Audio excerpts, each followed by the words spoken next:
Welcome to the Navigating Disruption podcast. Today we're doing something a little different. We're not looking west for inspiration, we are looking east.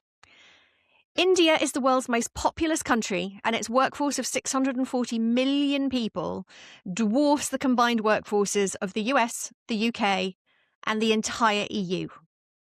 Together, they clock in at around 410 million. Let that sink in for a little moment.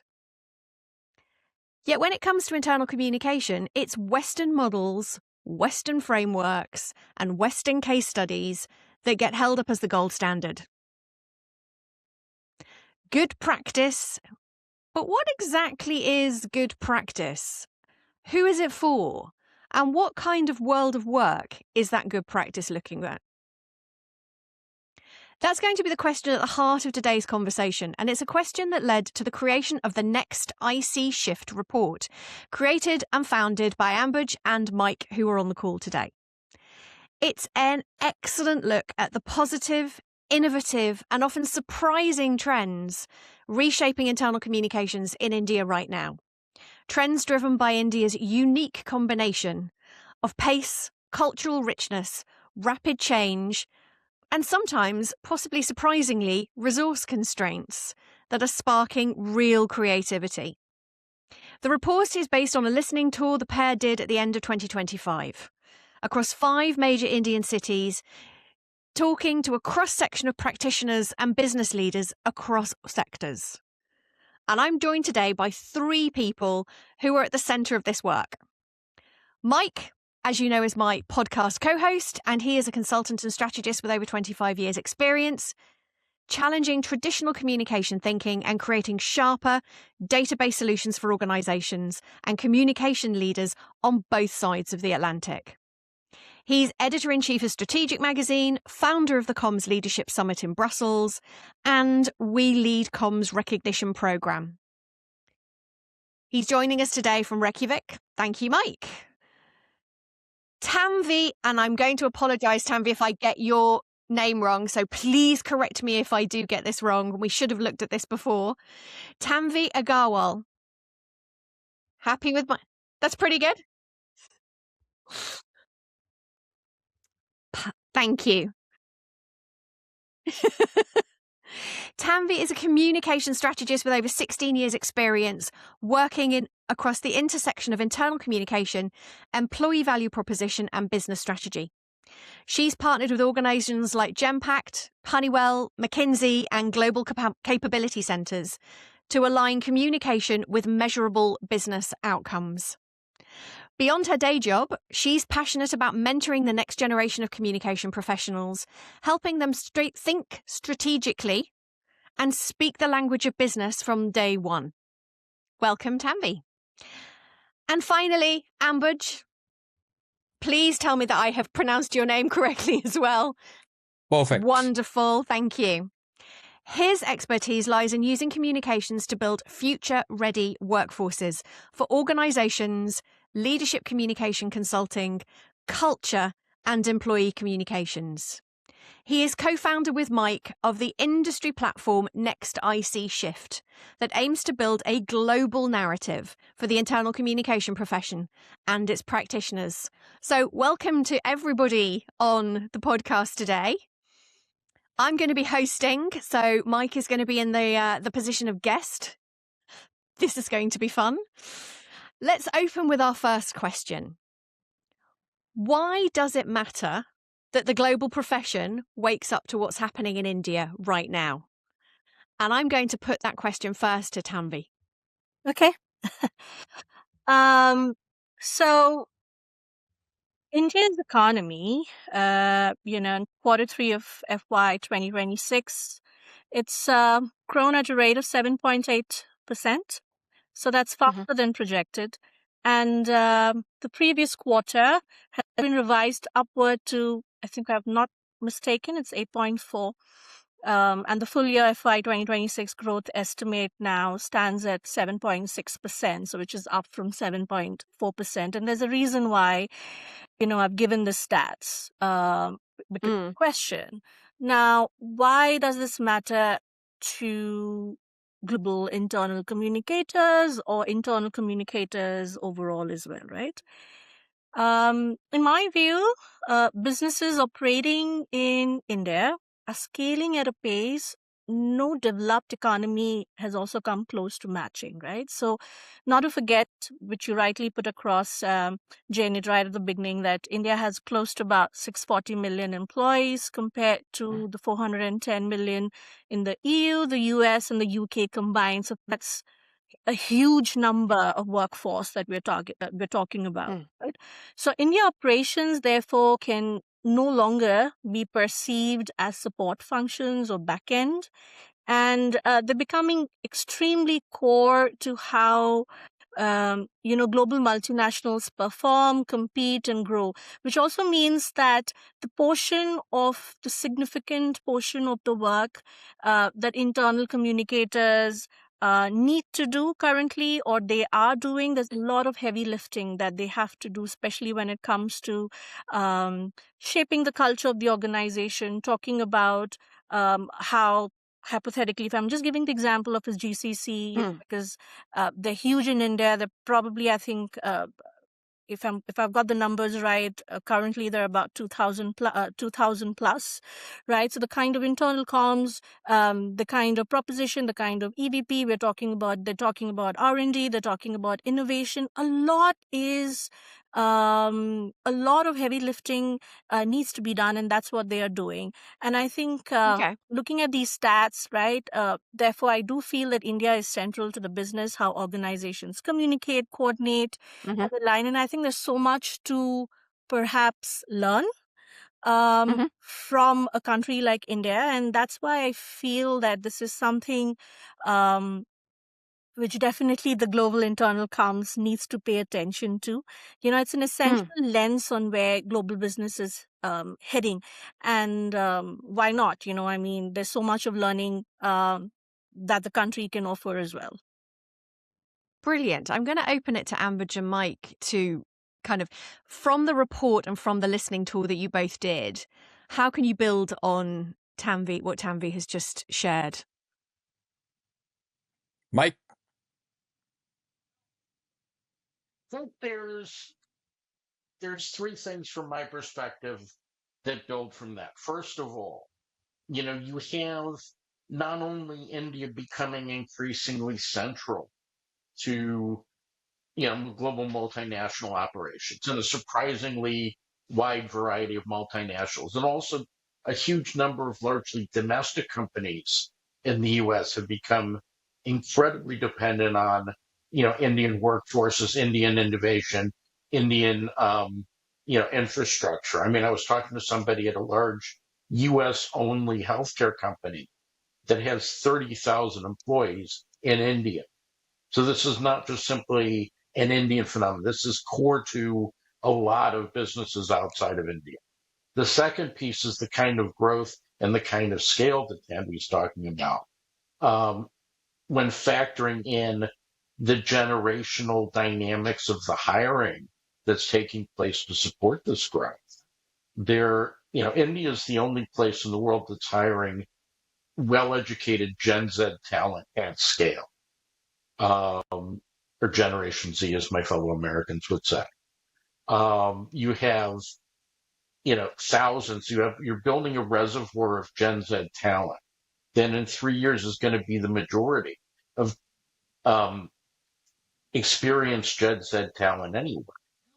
And so when businesses are looking for experienced Gen Z talent, India is going to be where they find it. And that's going to mean you're going to have a lot of those people either coming out of India, or more likely, a lot of the jobs around them moving to India to accommodate their needs and their desires. So we're talking about, a huge potential demographic shift, in the middle, particularly the middle echelons of multinational companies. The third piece, and it's not directly related to Tanvi's bit, but it definitely relates to what we talked at the beginning. Why is India significant? When you look at Western best practice, our friend Sharon O'Day said basically Western best practice is really a collection of tactics and approaches that Anglophone companies used around 2009. Um, there's, if you think about it, there's a lot that Sharon is saying about that resonates. It certainly resonates with me because one of the reasons I went to India was because the Western internal conversation had gotten so stale, so repetitive, and so defensive. And that's largely because the philosophy and approaches hasn't really changed in the last 16 years, the last 17 years. So that's kind of where I'm seeing, the need to look outward. And certainly India is a great place to look outward because it's huge, because it's dynamic, and because it's dealing with the kinds of changes, being driven by AI, workplace demographics, and what I would call pressure on hierarchy. Because as work accelerates, more decisions get escalated upwards. Somebody's got to do something. So I saw those trends as being, accentuated in India much more than anywhere else at this point. Ambuj, instead of you answering exactly the same question, I'm going to sort of slightly flip the question for you. To what extent do you think the report captures what's going on from an internal communication perspective in India right now? So we've got kind of what the problem, the challenge, the opportunity. That report going to 5 cities, what you've pulled together, the analysis that you've done, how does it? Do you think it's a true representation of what's happening in India right now? Are there things that you were expecting to be different? Were there surprises, or was this actually something that you think, no, this is telling me what I expected? So, Janet, and thank you, Mike and Tanvi. I think what you shared and started with, I think that gives a very good foundation to the entire conversation. Both coming from different views. Tanvi giving the view of from more of an internal, from an Indian perspective and why the economy matters, and Mike always giving the view from how does he see the entire situation from the Western eyes and his experience vis-a-vis the market in India.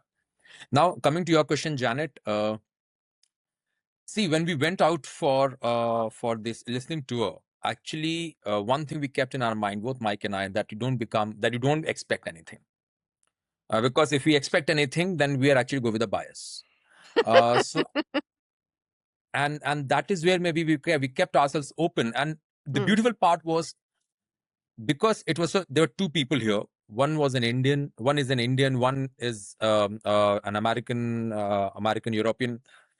And the beauty was that during the entire conversation that we went for 5 cities, we were always conversing exactly what's coming out.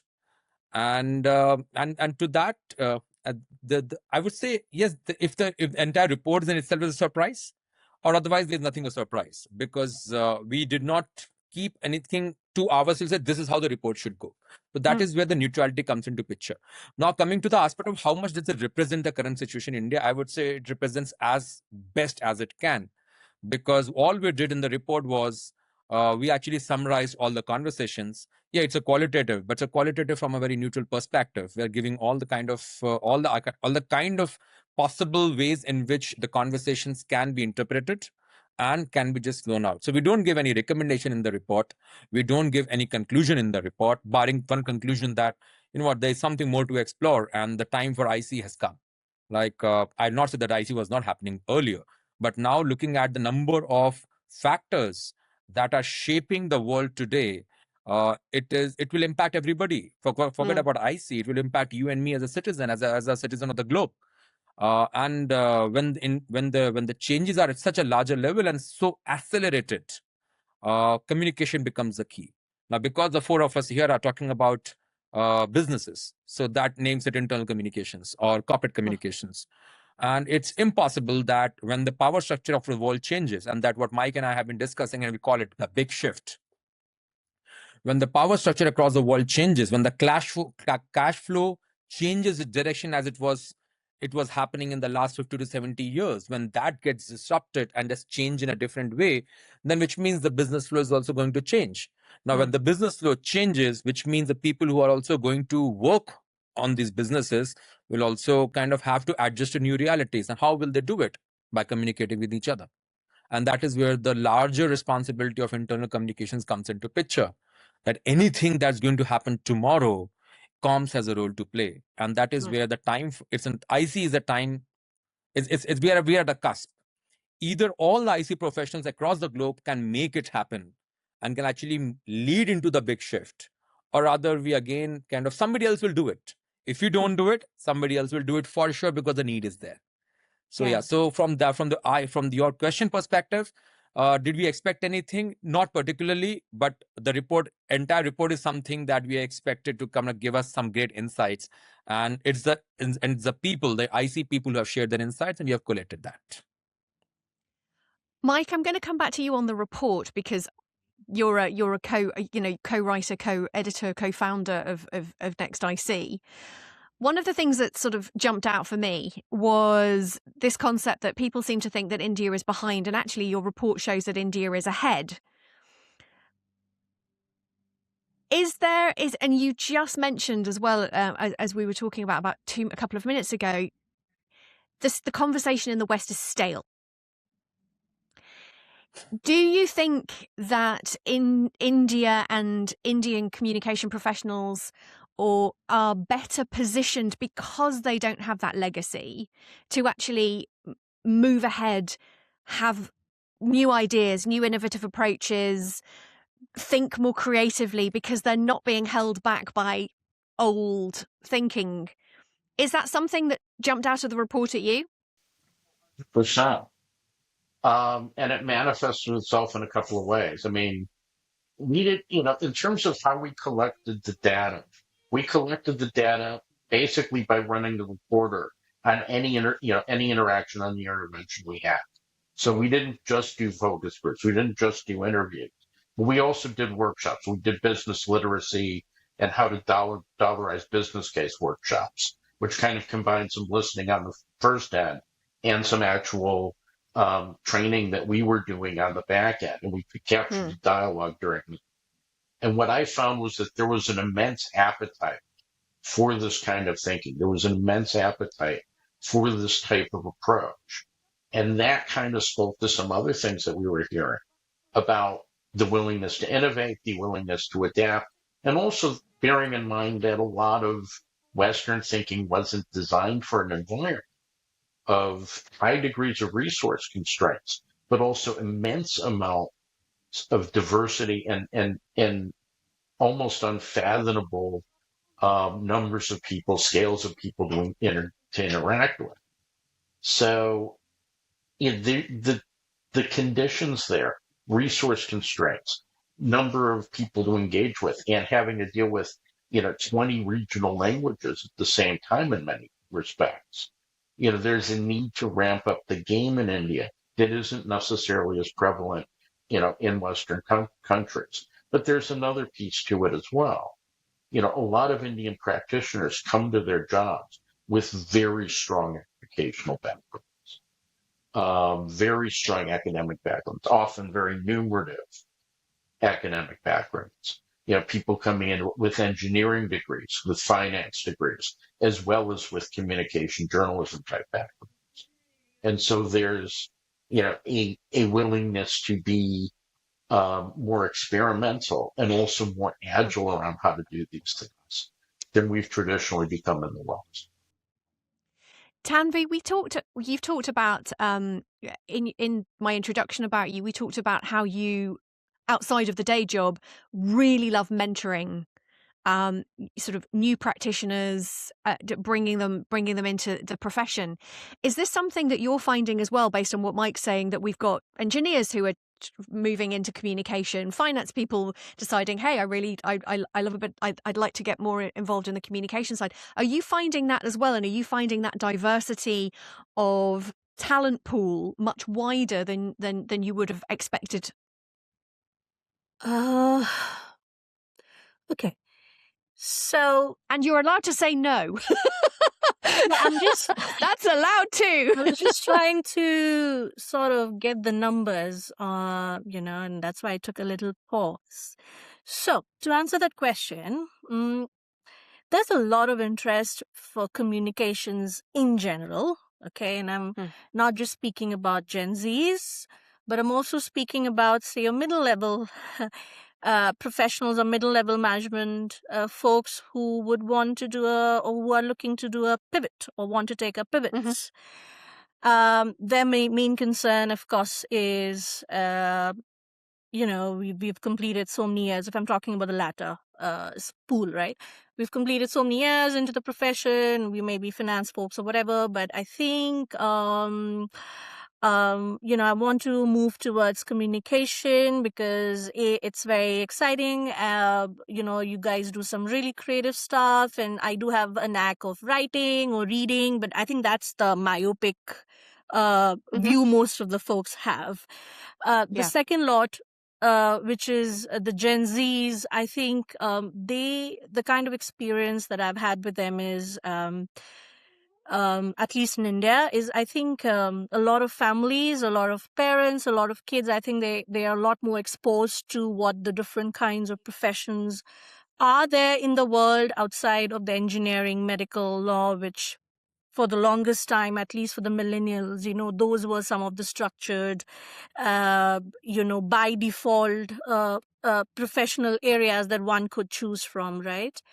So during my mentorship or when I do have a little discussion with both sets, for the former, I think they definitely want to know what the growth journey would look like.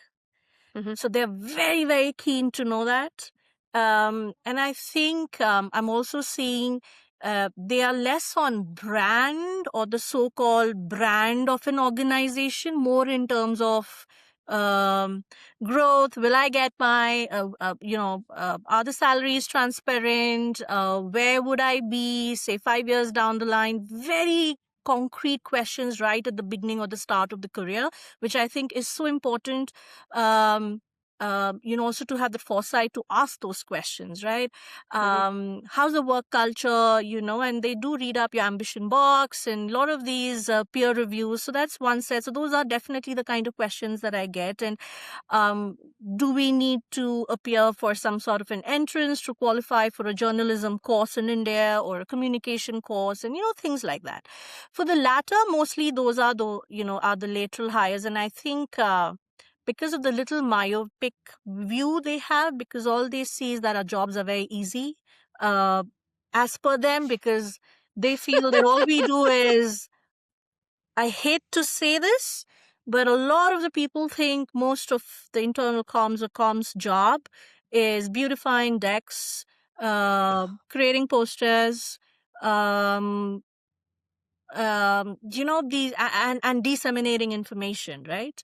And I remember being involved in so many these conversations in the organizations that I've been part of, because, sorry, I'm just deviating a little bit and I'll just take 5 seconds, is because a lot of those folks also thought from the product and tech teams that, hey, Tanvi, your job is really cool and I'm really great at writing. Do you think I could join? Because all you guys do is da da da da da.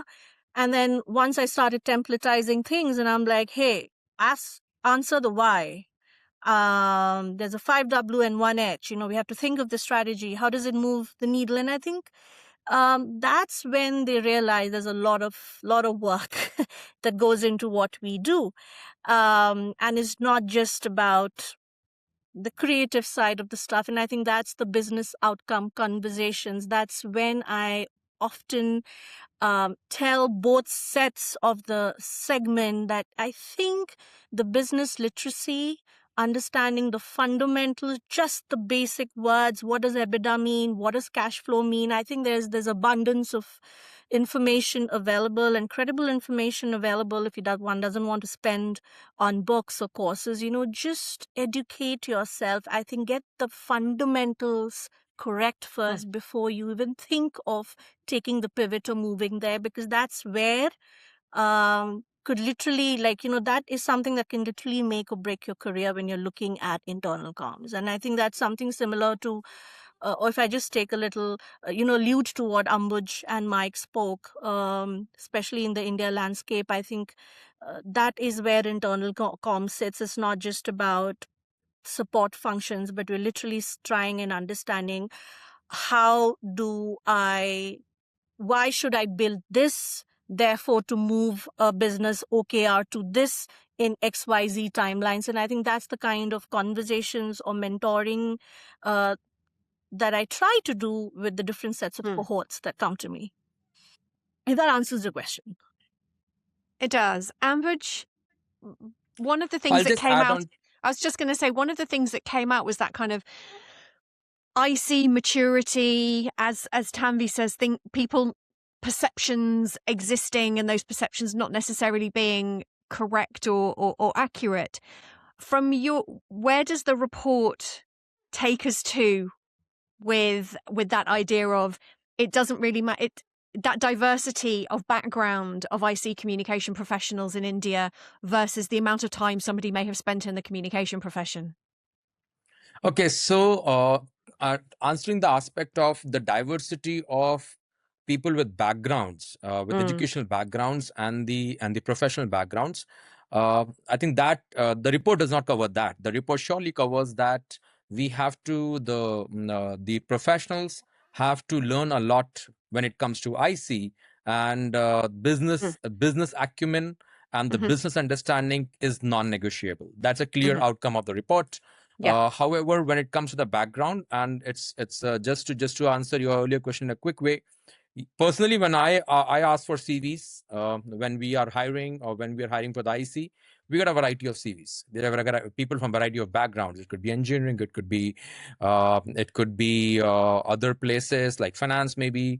Why? Because a lot of young professionals who went into one kind of studies now want to look at other professions or other ways of expressing themselves, and one of them is communications. Now, are they all good at it? No.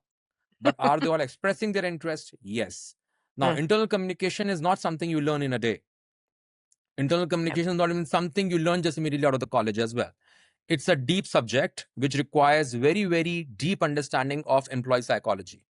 Now, you cannot understand employee psychology until you are an employee yourself, whether an IC person or whether a leadership or whether. So it takes some amount of time for people to dive into it, learn about the profession, learn how do they think about themselves as an employee, then apply their learnings in many ways. That's why while the profession seems easy, it does not become easy, because you don't learn to behave, you don't learn to decodify the employee psychology until you have really taken deeper dives into this subject and the conversation yourself.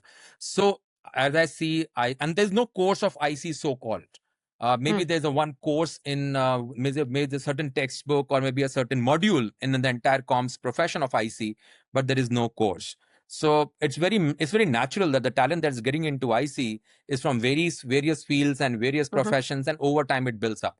Whoever likes it, great, kind of builds on it, and that's exactly what the report. When we were interviewing people, this one aspect came across very clearly, is that somebody who has a background of the business. Now, if an engineer is serving an engineering company, of course, then a person knows how the sales cycle looks like, how the operation cycle looks like, what are the challenges they face, what are the challenges they face with the seniors, how does the entire information flows to them, and what they need and what they don't need. So when a person is coming organically from the background of that company's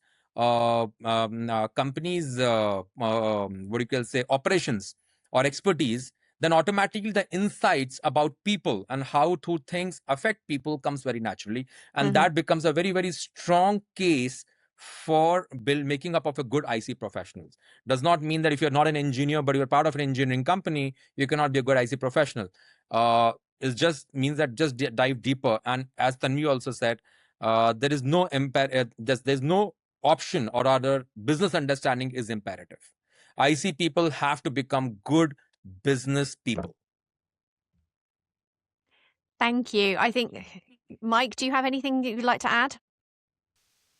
I think that's pretty well covered. I mean, I guess the one thing, and just kind of as a caveat, we did not see the entire range of Indian internal communication. In fact, when we were, when I was sharing my notes during the research, one, fairly senior internal comms person was very pointed in saying that our point of view was not, reflective of the whole situation. We don't pretend that it is.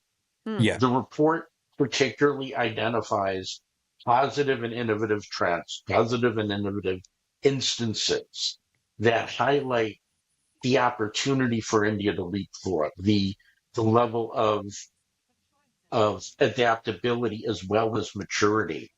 And it tells a story that, and ultimately this is kind of why I wanted to do this. It presents an alternative approach, an alternative mindset, and for that matter, a way out of the doom loop that has characterized Western IC for the last 15, 20 years. And that's, I think if there's one overarching trend, it's that something else is possible. Ambuj? Just want to add, so what the report is, it's not a verdict. It's a conversation starter. We'll put it as that. Yeah, Absolutely. I was going to say, it's very nicely framed. One of the questions that we were looking at was about everything that the report has kind of pulled together and the questions that it's starting to ask, and how that lands in an Indian business culture, which is said to be quite hierarchical. How do you see that changing in connection with this concept of the big shift, the forces of AI and Gen Z coming together in the workplace at scale in a hierarchical environment? Mike, do you want to say a little bit about that in relation to the big shift? And then Tanvi and Ambuj, I will hand over to you for your thoughts.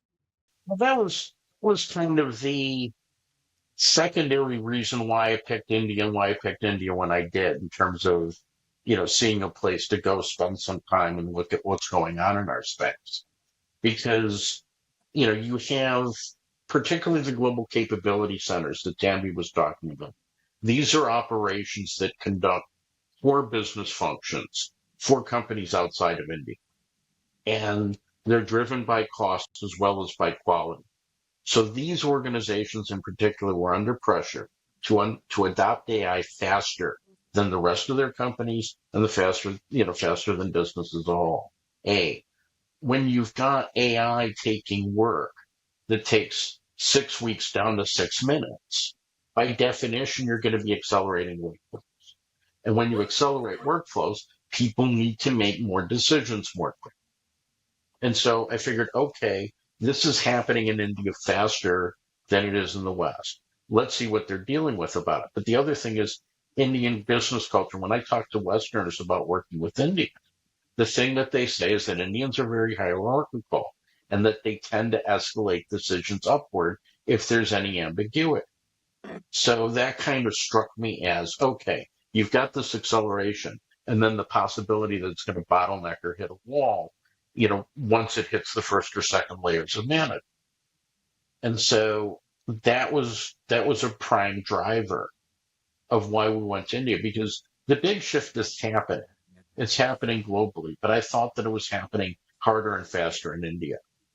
So that's why I thought India would be a particularly good case study. In our discussions, we didn't really find anybody dealing with this systematically, but there was a lot of sense that could become an issue fairly quickly. So we didn't see, massive changes or massive reappraisals or massive cultural change taking place yet. But there's some awareness that this could be coming because these trends are all rolling at fairly high speed.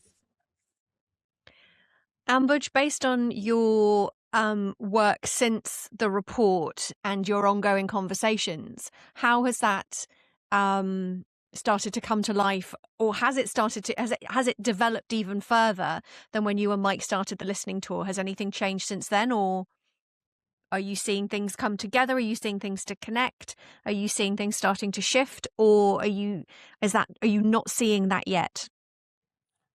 So I'll share with you. So basically, the nature of briefs in the last 7 to 8 months have changed. Okay, now that is one aspect, the nature of briefs changing. But is the industry or the requirements very clear from the other side? No.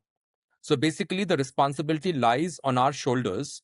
That can we show the big shift? Can we show, okay, this is where you are stuck, or this is where the challenge is, while the challenge you have shared is this, but this is the area we need to approach or kind of cover if you are talking about making comms impactful for you.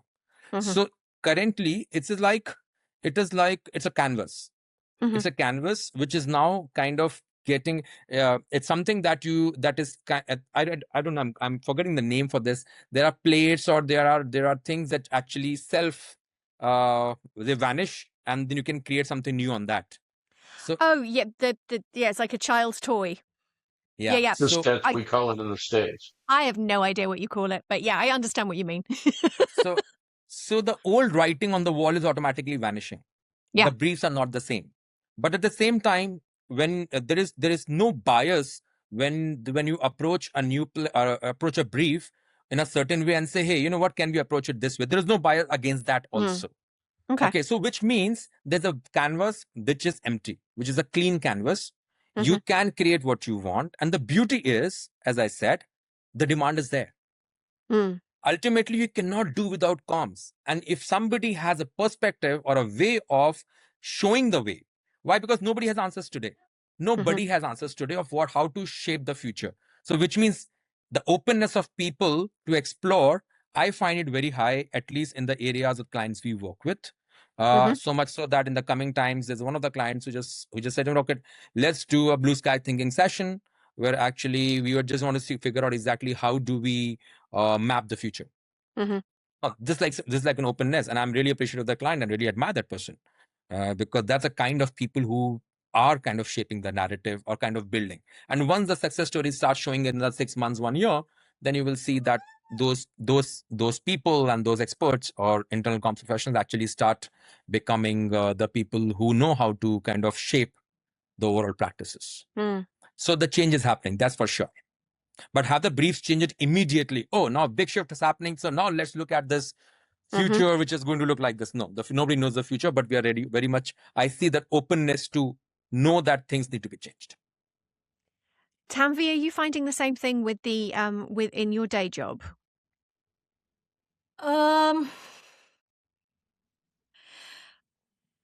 So businesses are a lot more interested to know what is it that's going to help them bring about a change. But more importantly than that, what are the metrics that are going to get influenced? What business OKRs can be aligned to the comm strategy? So basically, see, like a CEO and a CFO or any of the CXOs that, I have conversations with. For them, what matters is numbers, right?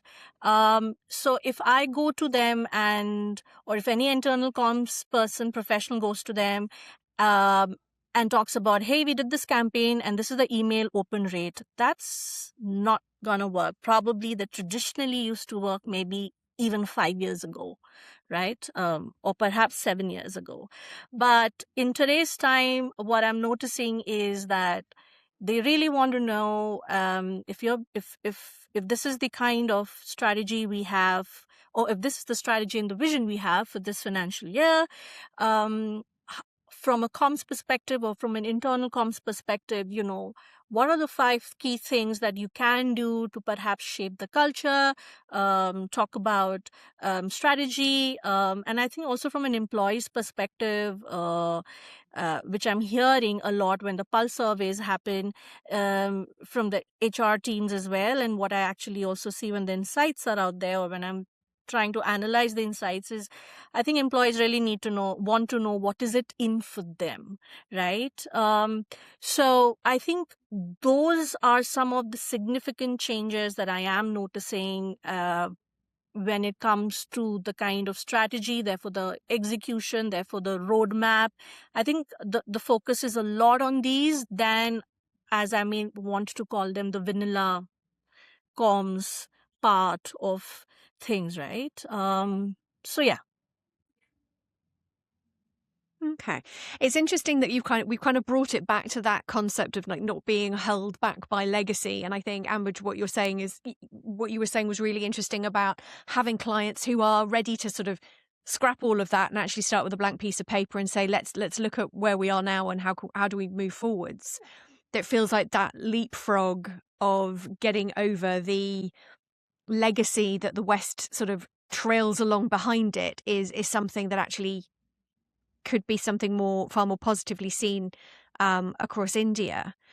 What are you most optimistic about? What are the most optimistic trends that you're seeing right now? And Ambuj, I'll come to you. Is that is that question for me or? I can go to Ambuj first, and then Okay. Tanvi, I can come to you. So I think, Janet, I see everything as a great opportunity. From where I stand, I see everything as a great opportunity. If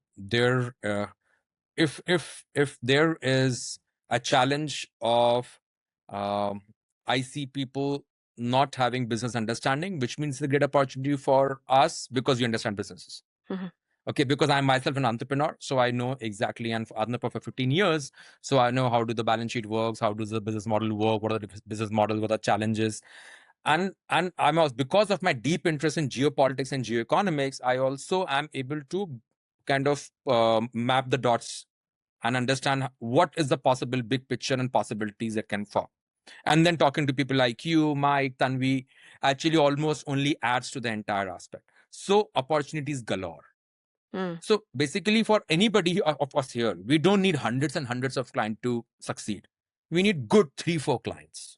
No, it's not very difficult to find good 3-4 clients who work with you. We already have a few. So, which means to make a good difference, you need to just find the right kind of people. Some people will do day-to-day stuff. Some people will challenge your thinking. Some people would want you to challenge the thinking together. And this is what we are working towards.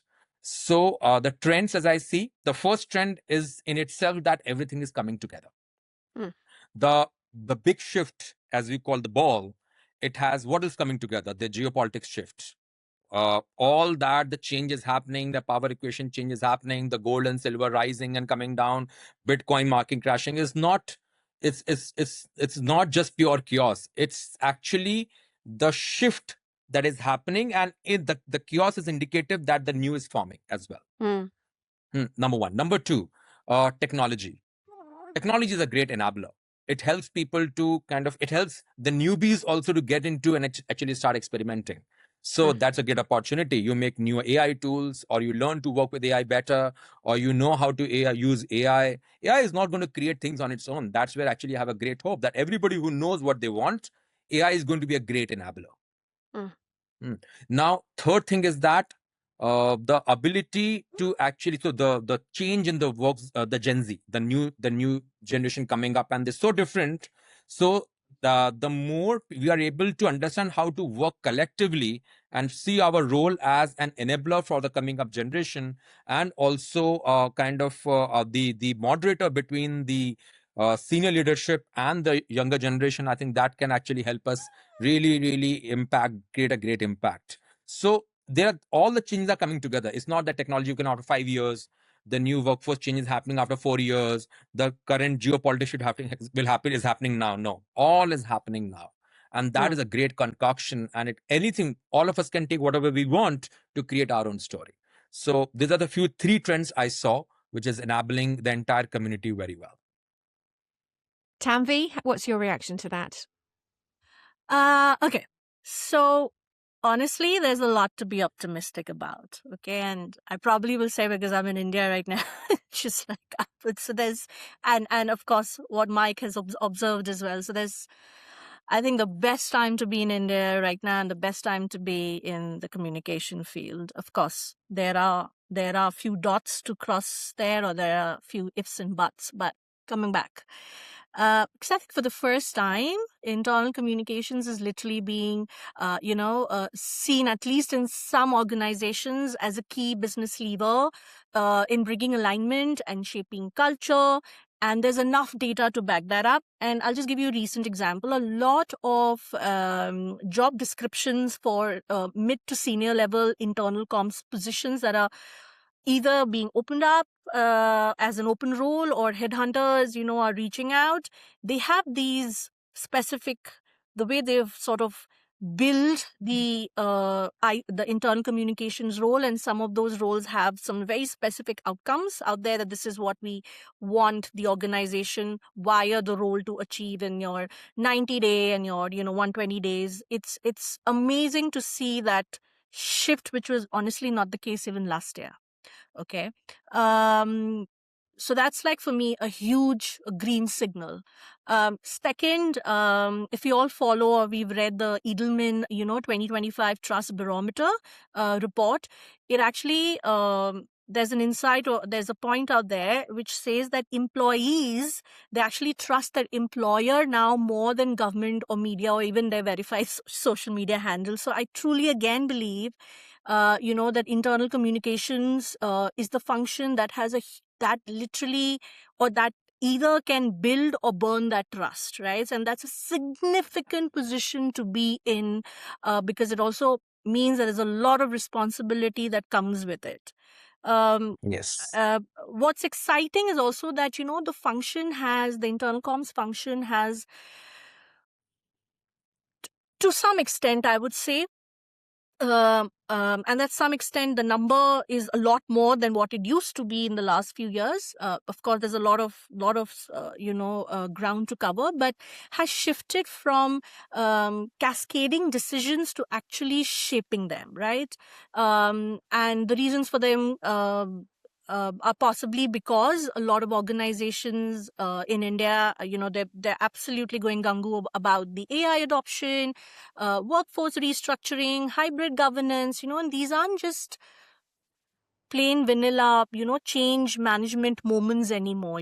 These are huge, and they actually have a huge bearing on the employee base, whether those are GCCs, whether those are, non-headquarter organizations, but even then they have a minimum of 10 to 15 to maybe even 80,000 employees, right? These organizations. Catching up on, the technology angle, which Ambuj also presented, I'll just add one point to it, that, technology is also finally catching up, right? Platforms are getting smarter, sentiment analysis, engagement data, channel analytics, which means, as internal communication professionals, we now can demonstrate impact in ways we couldn't do 5 years ago. And that's a huge game changer for a function that has historically struggled to prove, Yes. the ROI. And of course, perhaps one of the most optimistic shift is conversations like these. And I'm not saying it because I'm part of one right now. Because we're actually having this conversation which is across time zones and countries. And the next I see shift, this particular report, it really captures that qualitatively. The insights out there reflect just how much the profession has evolved, how seriously practitioners are taking that connection between communication strategy and business impact. So if there's one thing I like to say to internal communicators, just as maybe like my concluding statement out here is, if your current strategy isn't tied to a business outcome, that's worth relooking, and not because something is wrong, but because the function deserves that seat at the table. And I know, Janet, you hate that phrase, so I'll rephrase it to deserves a seat at the quarter review, which happens at the boardroom. And the way you earn it is by speaking the language of the business. So, of course, yes, the bar is higher, but so is the influence. Yeah. I really like that. I really like that last little thing that you said. The bar is higher, but then so is the influence. And that's huge. Mike, what's your reaction? Talk more about the individuals that I saw on that trip. I mean, there's a lot to say about the overall trends. But there were some things that made me particularly optimistic in seeing and speaking with some, very dedicated and committed professionals. And, there was a certain selection bias. We met with people who were willing to meet with us. And so that, to a certain extent, indicates a higher level of interest. But there were three things that I saw across all of those people that I thought was unique. One was that they were taking initiative. These are not people who we're talking about, I've got too much work to do. They're giving me too much work to do. I can't keep up. And, I'm not going to do any more than what I'm asked to do. No one said that. The second bit is the adaptability, that people accept the fact that they're not going to have enough budget to do what they want to do by simply buying the resources and buying the support for that. They do it anyways. So there's this intense adaptability along with this high degree of initiative. That in turn makes the practitioners more and more opportunistic. They are more they're proactive. They're seeking opportunities. Particularly they're seeking opportunities that are low work, high impact. Because in order for them to have impact, given the amount of work that they have to do, they're seeing this as stuff that they need to do to move forward. In a way that Western folks, when you push them to do that, they say, I'm already 100% occupied. I don't want to go. So these were things that, did emerge as a trend among the people that we talk with. I think one other thing that hasn't been mentioned today is that there's a unique difference between the Indian dynamic and the Western dynamic right now. And again, this is something that's going to be a leading indicator, because what we're seeing right now in the Indian market is stuff that's happening where employees still have options, or where employees see themselves as having options.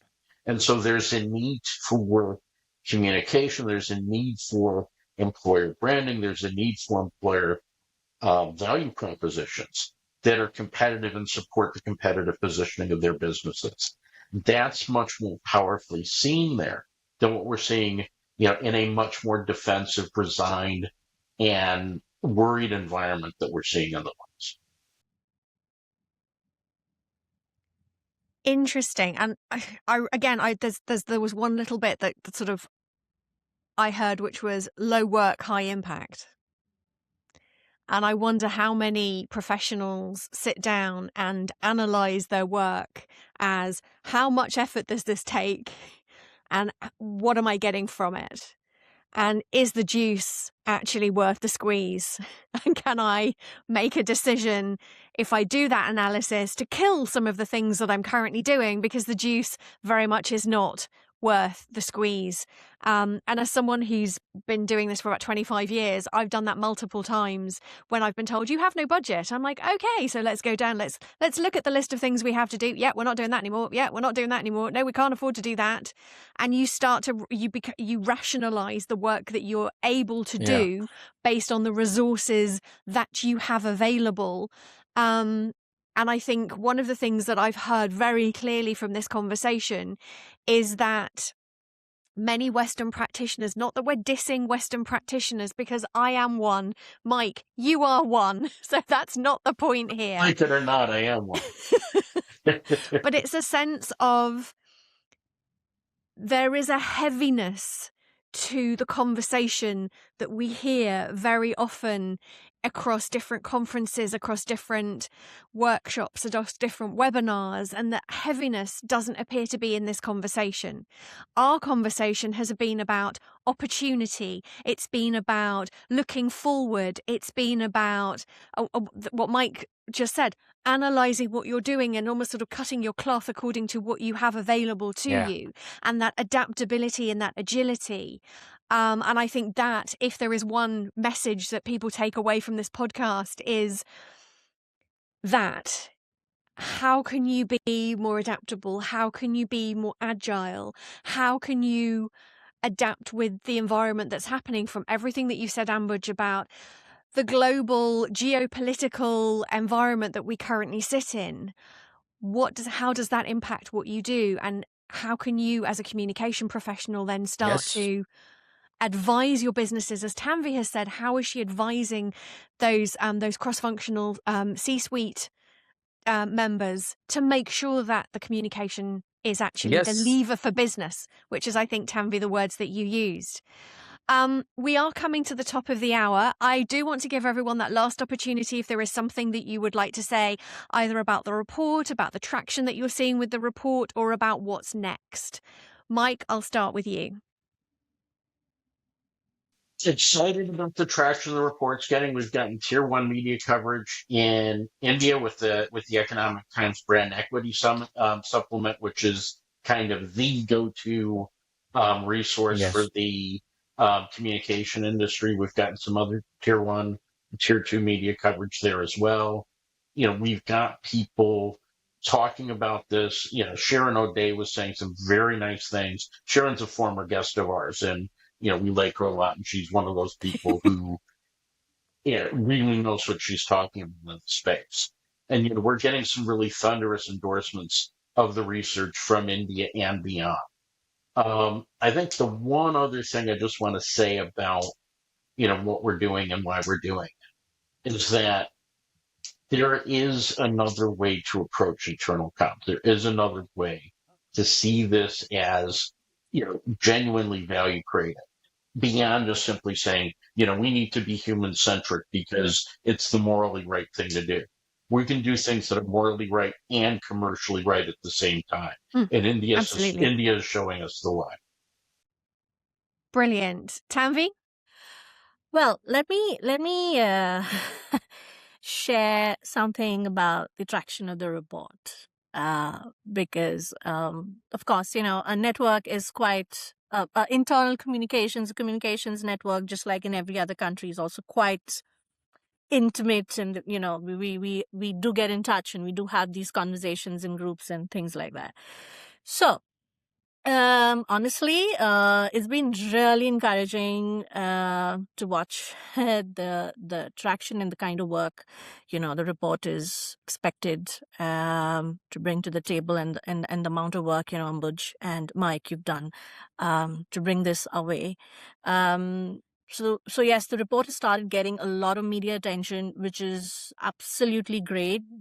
But on an individual level, I think what's even more interesting to me is the reaction and the conversations from within the community itself.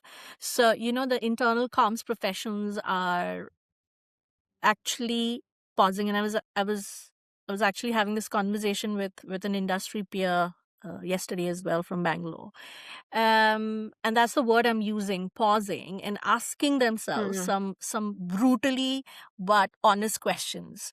Where are the gaps in my IC strategy? What's actually working? What isn't?